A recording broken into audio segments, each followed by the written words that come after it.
Nahrak serta untuk almarhum Nawawi bin Nahrak. Wabitilkaniyah wa ila hadratin Nabi Muhammad sallallahu alaihi wasallam. Al-Fatihah. A'udzu billahi minasy syaithanir rajim. Bismillahirrahmanirrahim. Alhamdulillahi rabbil alamin. Ar-Rahmanir Rahim. Maliki yaumiddin. Iyyaka na'budu wa iyyaka nasta'in. Ihdinas siratal mustaqim. Siratal ladzina an'amta 'alaihim ghairil maghdubi 'alaihim waladdallin. Bismillah walhamdulillah wassalatu wassalamu ala rasulillah sayyidina Muhammad bin Abdullah wa ala alihi wa ashabihi wa mawalah la hawla wa la quwwata illa billah amma ba'du. Wa alamu anna nabiyya sallallahu alaihi wasallam qala la yanbaghi lil 'alimi an yaskuta bi 'ilmihi wa la lil jahili an yaskuta bi jahlihi. Wa bi sanadil muqassiri ila al-imam al-mu'allif rahimahullahu ta'ala wa ata naf'a bihi wa bi 'ulumihi fid daraini amin. Qala jadi orangnya ada dua. Ini serius. Karena dari segini banyak anak pasti ada 1, 2, 3 atau 5 orang pengen serius. Jadi kita hargai teman-teman kita, jamaah kita di sini yang pengen serius. Ya, saya nggak tahu siapa, cuma kita jangan ganggu. Jadi Reza, Iko, ini berarti.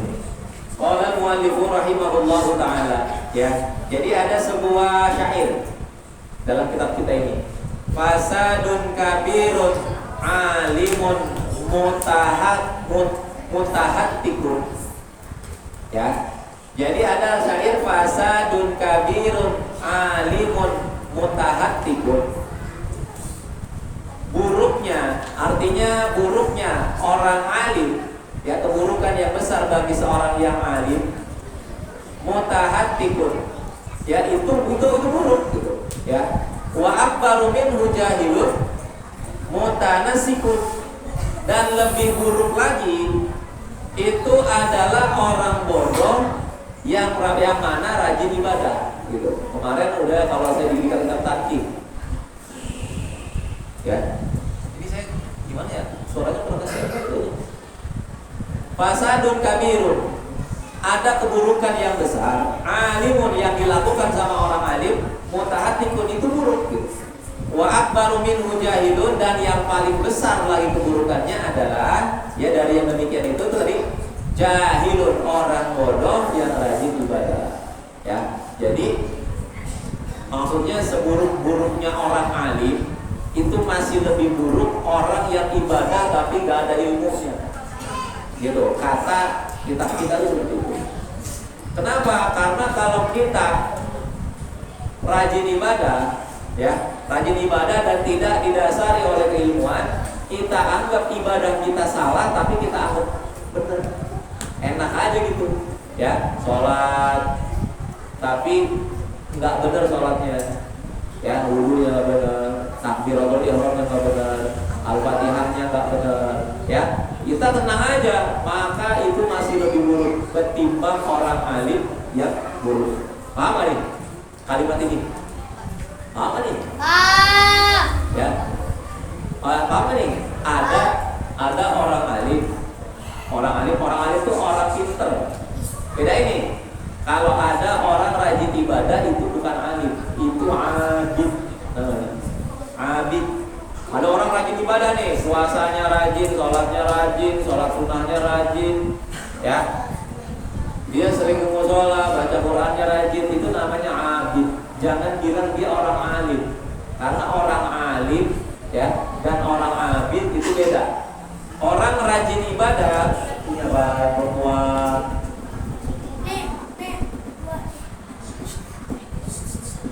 Ini berarti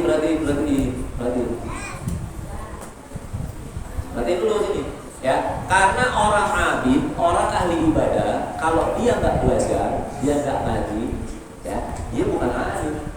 Gitu. Ya, jangan nanti di sini disebutin. Kita nggak boleh minta fatwa, minta pendapat tentang agama Islam sama orang rajin ibadah. Ada orang rajin mau sholat, baca Qurannya rajin, tapi nggak alim. Jangan minta pendapat tentang ibadah kita. Gimana ya kira-kira ya? Kalau puasa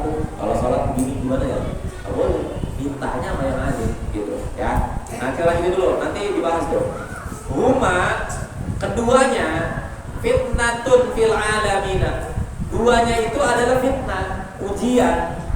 Jadi mau alim yang buruk atau abid yang rajin ibadah, keduanya itu adalah sebagai fitnah.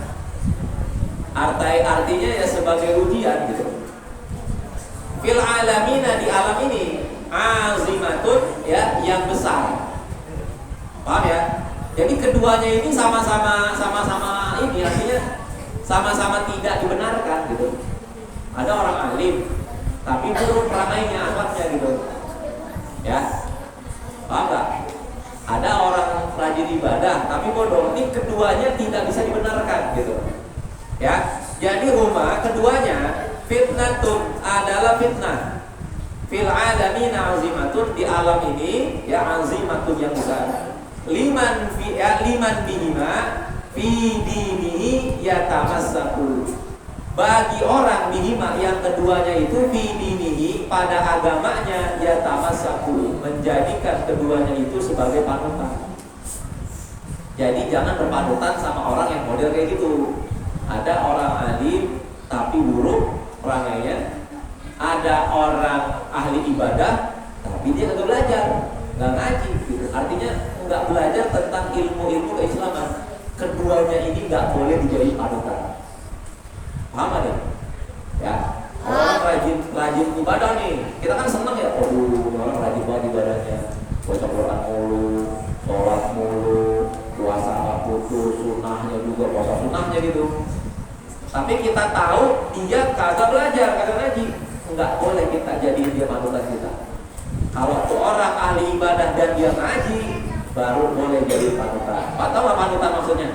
Jadi suri tauladan, dijadiin contoh. Kita boleh iri gitu, ya itu namanya panutan. Ya kalau ada orang alim perangainya buruk, jangan dijadiin panutan. Jangan iri, aku pengen kayak dia gitu, nggak boleh. Ya meskipun dia alim, tapi dia punya akhlak yang buruk. Ya paham ya? Itu yang pertama. Yang kedua, ada orang ahli ibadah tapi bodoh.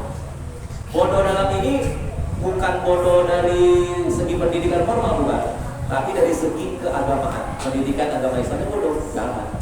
Gue iri dari gue iri sama dia, jangan. Gak boleh kita iri sama orang yang bodoh agamanya. Paham ya? Paham.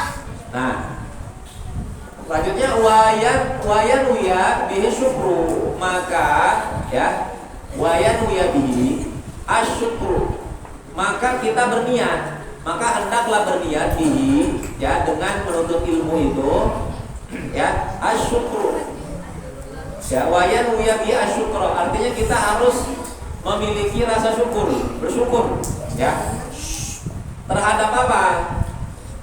Ya, terhadap ala ni'matil aqli, kita harus bersyukur ala ni'matil aqli, atas nikmat akal.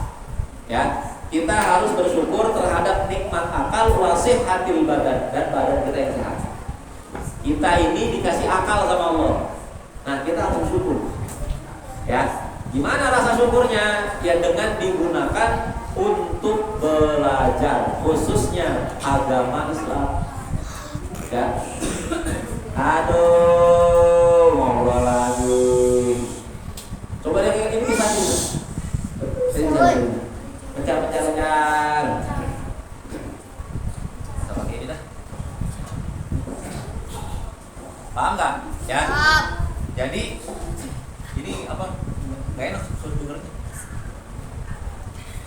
Kita harus bersyukur tuh, diberikan dua nikmat itu tuh. Ya, ala ni'matil aqli, yang mana nikmat itu tidak diberikan oleh Allah kepada hewan, ya. Nah, yang kedua diberikan sehatnya badan. Kita kumpul di sini, bisanya ngaji itu makom tertinggi, ya. Nah, saya udah pernah jelasin, bahkan sholat di awal waktu itu bisa digeser oleh ngaji. Contohnya kayak malam Kamis di sini, ya. Misalkan ngajinya belum selesai, boleh, ya, terusin dulu sampai selesai babnya, baru kelarin ngaji, baru sholat, kayak gitu. Salah nggak? Nggak salah.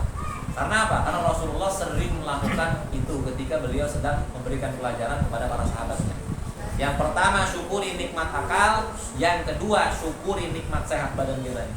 Nggak semua orang dikasih sehat badan. Satu nih gini, kalian boleh ntar keluar nih, ya, kalau nggak kalian bisa nengok ke jendela. Itu banyak orang-orang sehat, khususnya remaja dan anak-anak seperti kalian. Remaja deh, anak remaja.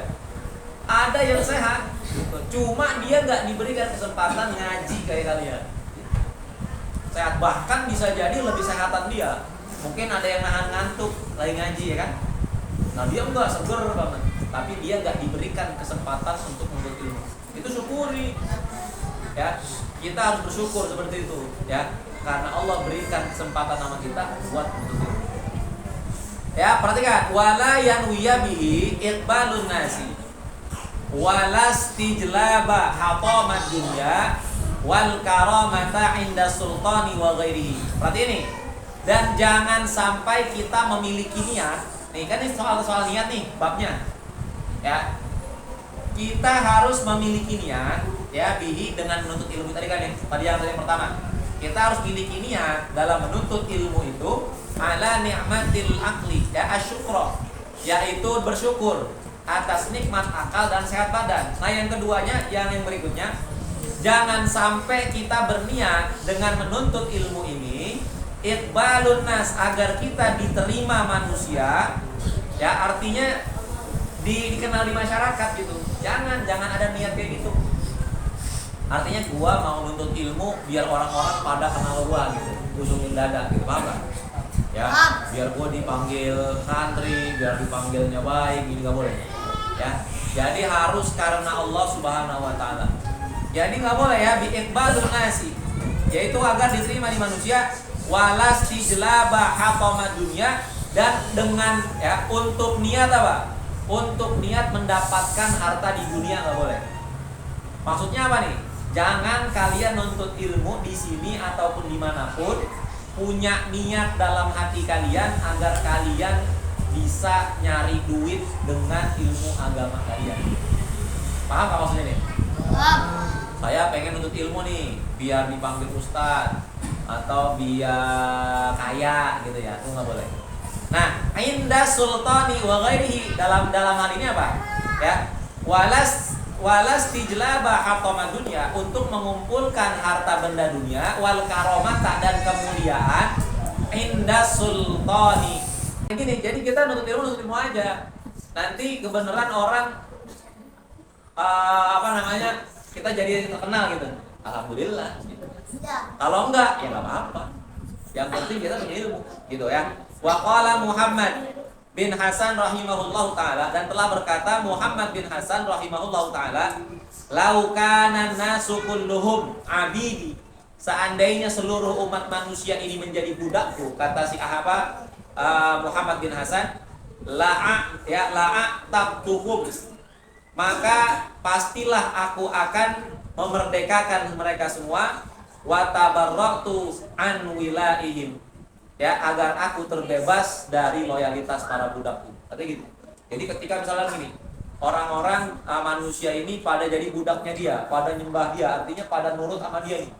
Kata Syekh Hasan apa? Kata Muhammad bin Hasan, aku bebasin semuanya budaknya, aku merdekain. Buat apa dimerdekain? Agar aku tidak mendapatkan loyalitas mereka, agar aku terbebas dari loyalitas para budak-budakku. Katanya gitu. Saking dia pengen bebasnya, ya, saking dia pengen apa?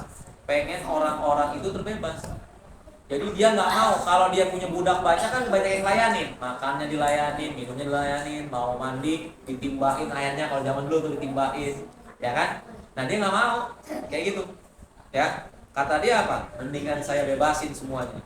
Ya, watabarra'tu an wilaihim, maka akan aku bebaskan agar aku terbebas an wilaihim, dari loyalitas mereka. Ya, tsumma qala wa man wajada ladzatal ilmi wal amali wallahu a'lam bissawab.